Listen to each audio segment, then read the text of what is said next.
Welcome back. Well, a dangerous new dieting trend, the so-called Cinderella weight goal, has people aiming for a target that the Department of Health and Human Services says is underweight. Joining me now is Dr. Mikhail Varshavski, better known as Dr. Mike.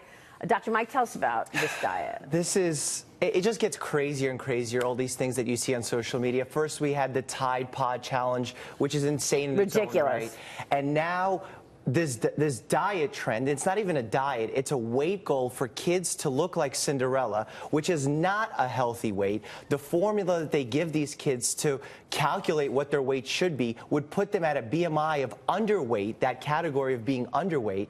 And basically what this is doing is fueling our already insane fetish. It's really a fetish for being underweight and creating eating disorders. But why is it so dangerous? I mean, I understand the goal to get that thin is actually underweight, but what specifics are there in this diet that's so dangerous? When you go on a crash diet, on a fat diet, and you try and become underweight, what happens is you get kidney damage, you get cardiac damage, you get depressed immune function, early onset osteoporosis, and your bones get more fragile.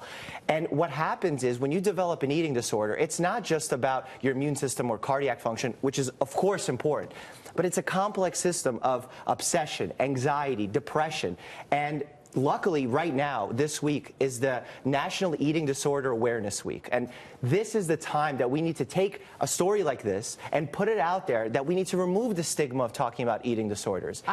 Everybody can have an eating disorder. Well, I'll say it. I had an eating disorder for years, and I had bulimia, and it's dangerous because you develop habits. The younger you develop them, whether it's starving yourself or binging and purging, that you will carry for the rest of your life. And it does massive damage to your body, but it also psychologically, these are patterns that are very difficult to break. Very difficult. 30 million people in the United States will have an issue with this. So I'm glad you're sharing your story. I have never said that publicly. There's nobody outside of my family who knows that. But I will add this. I don't get on scales. I haven't been on a scale even in the doctor's office. But you're very healthy now. You're healthy. You're a healthy eater, and you exercise regularly. I'm a vegan, and I've run 30 miles in the last 4 days. So there you go.